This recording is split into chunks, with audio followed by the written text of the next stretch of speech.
Todos queremos que las cosas, incluso pensar que en el futuro todo va a estar bien. Pensar en positivo, nos dicen en todas partes, todo va a estar bien, piensa en positivo. Nadie quiere sufrir, nadie quiere que las cosas le vayan mal, ¿no? Y es más, hay un versículo en la Biblia que es muy recurrido en muchas predicaciones, por muchas personas, y de una manera un poco aislada, ¿no? Se toma ese versículo, se recita sin mirar el contexto, y lo escribió Pablo también.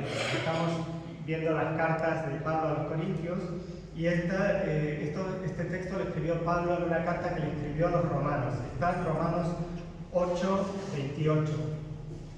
Si lo pueden poner los chicos, es Romanos capítulo 8, versículo 28. Y dice: ahora bien, sabemos que Dios dispone todas las cosas para el bien de quienes lo aman, los que han sido llamados de acuerdo con su propósito. Entonces, a ver, interpretación rápida, sin análisis, errónea por supuesto. A los creyentes todo les va bien en la vida, ¿no? Alguien coge este texto de forma aislada, te lo dice, o se lo dice a un no creyente y le dice: ven a Cristo, no te preocupes, a los creyentes todo les va bien. Pero si leemos el contexto en el que Pablo escribió este texto, versículos arriba, versículos abajo, carta entera, vamos a ver que el sentido de este texto no es ese. En el medio, ese texto está en el medio de lo que Pablo nos está hablando de tribulación, persecución, hambre, desnudez, espada, problemas que los creyentes de ese momento estaban pasando. Es cierto que algún día todo va a estar bien.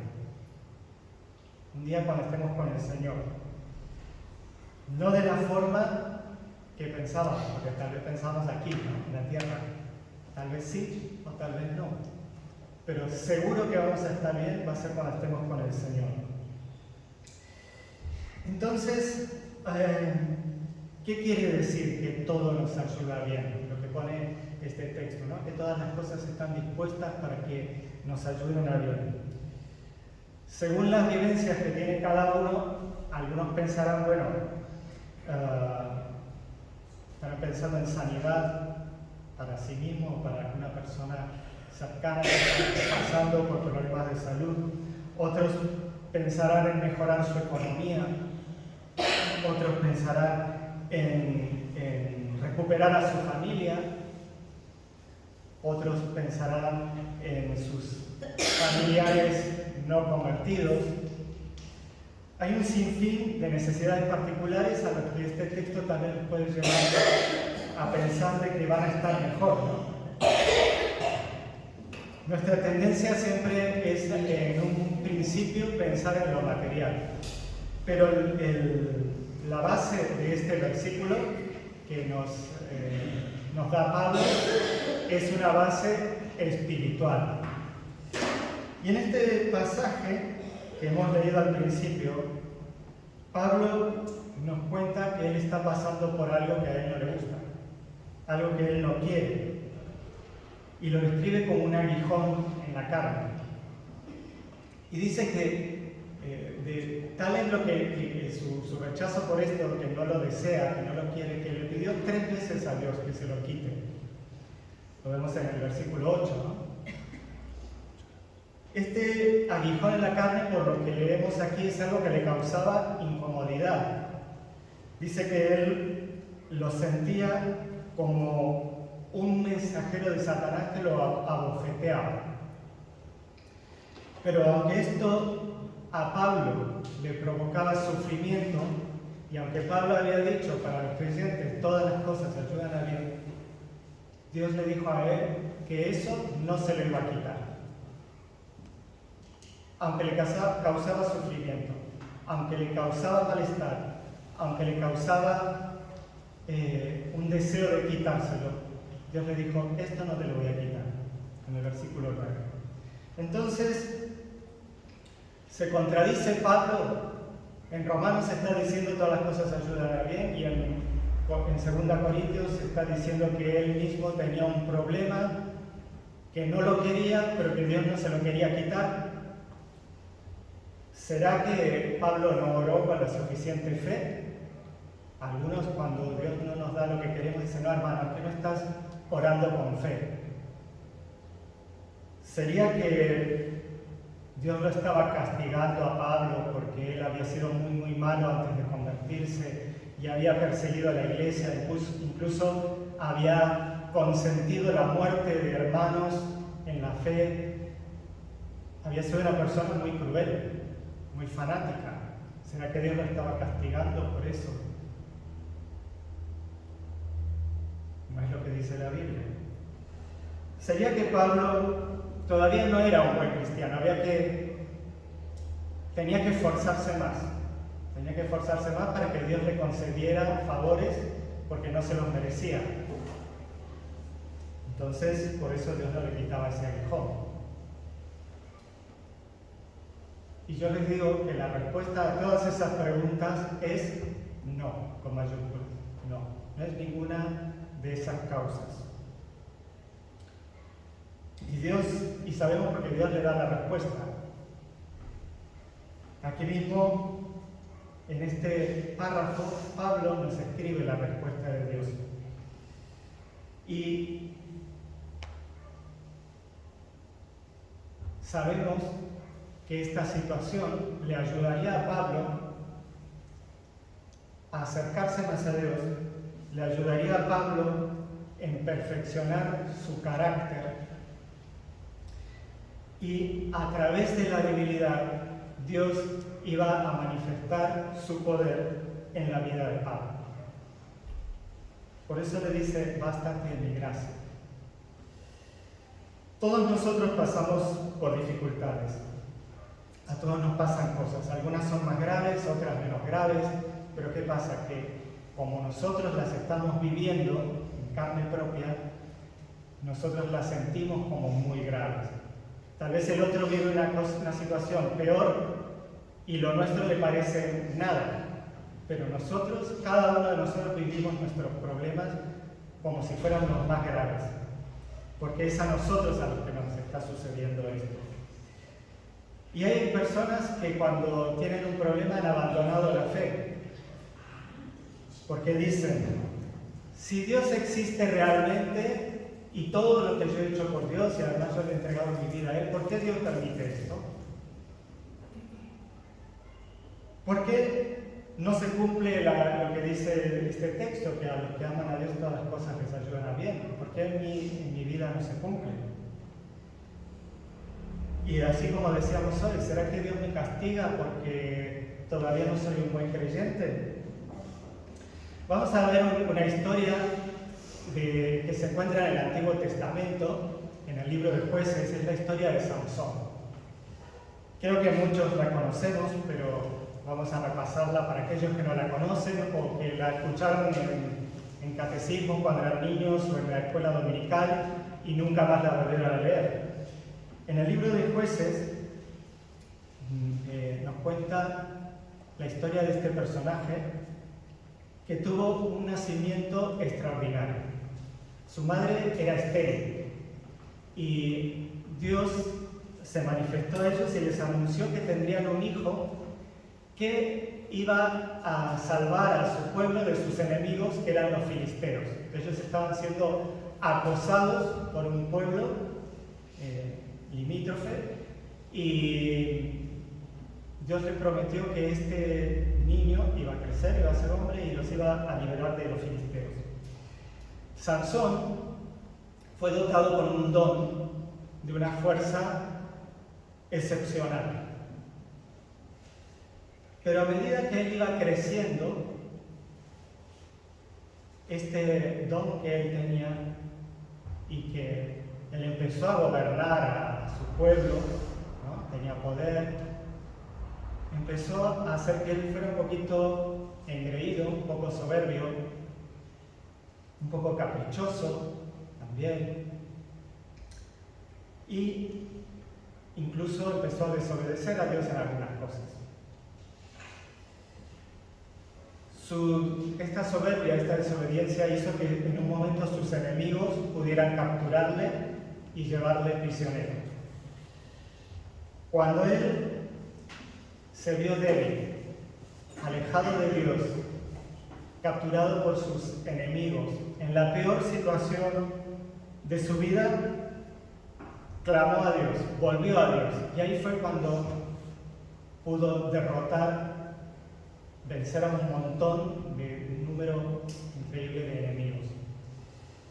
Pero fue en el momento en el que las cosas, según el punto de vista humano, se pusieron peor, cuando él volvió a Dios. Dios tenía un propósito con ese sufrimiento de Sansón en ese momento.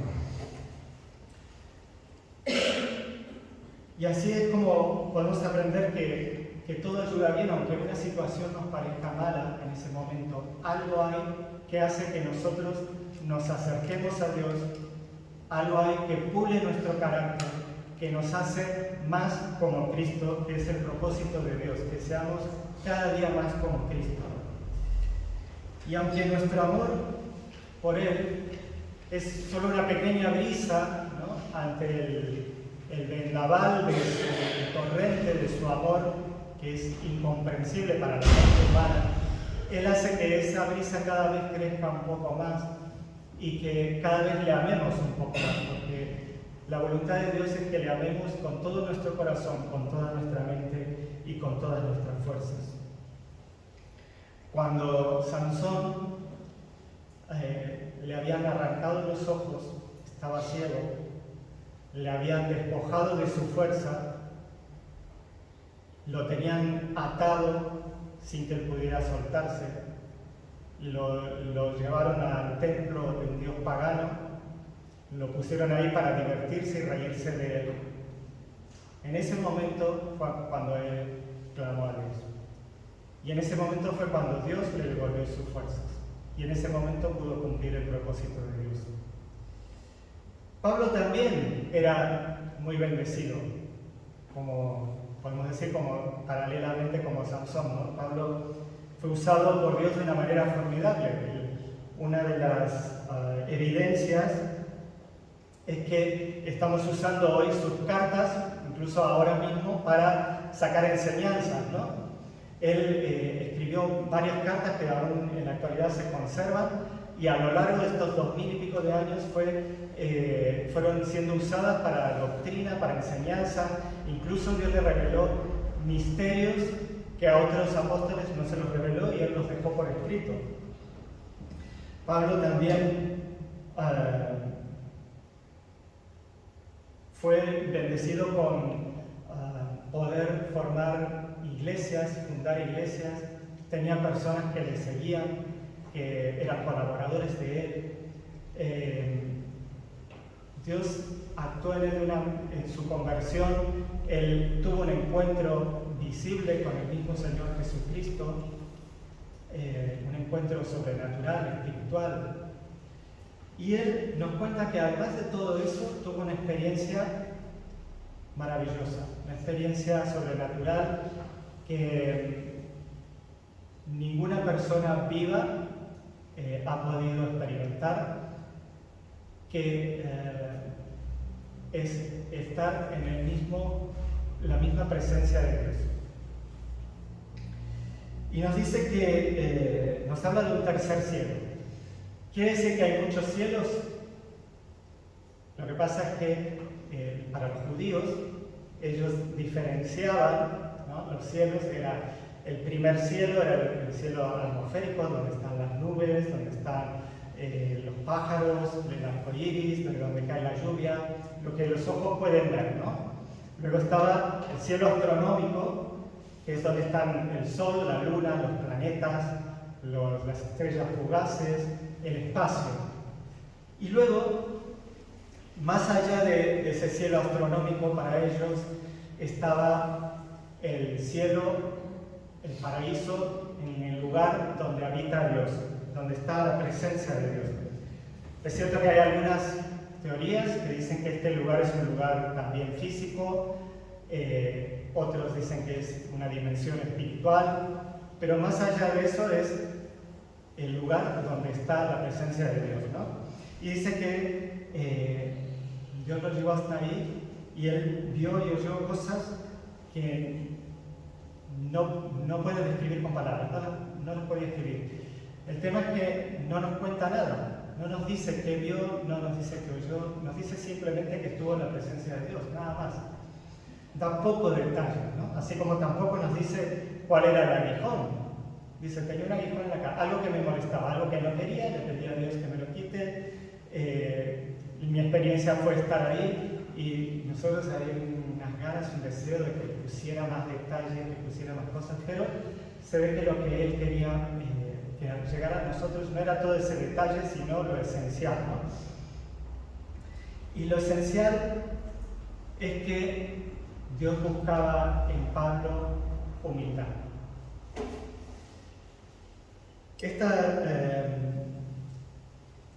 Todas estas bendiciones, todas estas experiencias, todo esto que Dios extraordinario que hizo con Pablo, más esta visión impresionante que le dio, todo esto podía hacer que Pablo siguiera el mismo camino que Sansón. Podía ser, Dios sabe todas las cosas, nosotros no lo sabemos, ni Pablo lo sabía.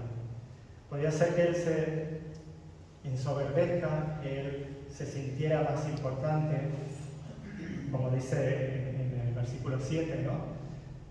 Podía ser que él se enaltezca más de lo que se tuviera que enaltecer. Entonces, Dios puso este aguijón para recordarle que él es un ser humano, finito, con debilidades, y que el poderoso es Dios, para bajarle los humos, como decimos, ¿no?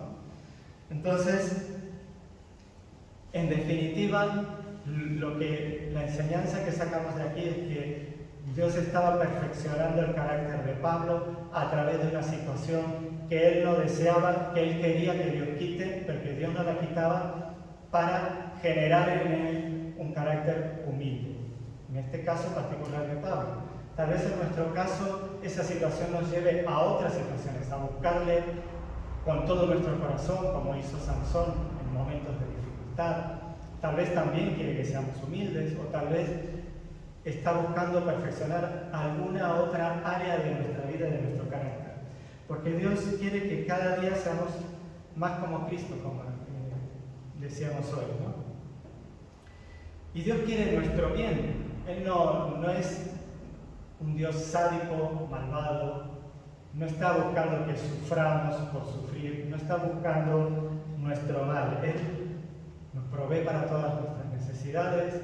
Él puede cambiar las situaciones si quiere, y no quiere decir que si estamos pasando por algo no le pidamos a Dios que lo quite. Pablo se lo pidió 3 veces. No es que él lo dejó y no se lo pidió. Luego Dios le respondió que no, pero tal vez Dios nos responde que sí. Eso no lo sabemos. El mismo Jesucristo dijo que si un hijo le pide pan a su padre, y nosotros siendo seres humanos, no le vamos a dar una piedra a nuestro hijo. Solo para nuestro hijo le daremos lo mejor. Incluso dejaremos de comer ese pan para dárselo a nuestro hijo, ¿no? Y Dios es nuestro Padre, Él nos ama. Él dice que Él tiene pensamientos de paz y de bienestar para nosotros y no de mal. Dice en Jeremías 29:11. Entonces, nosotros, como no tenemos la mente de Dios, como no sabemos lo que Él quiere, tenemos que depositar nuestra confianza en Él, pedirle y esperar su respuesta. Y si su respuesta es no, confiar en Él, porque sabemos que eso es lo mejor para nosotros. A veces este aguijón que Dios permite hace que los cambios en nosotros se produzcan, y si no hubiera un aguijón no se produciría ningún cambio. Lo que sí sabemos es que, como decíamos al principio, en el tercer cielo, cuando estemos en ese momento en su presencia, ahí sí vamos a poder decir todo va a estar bien.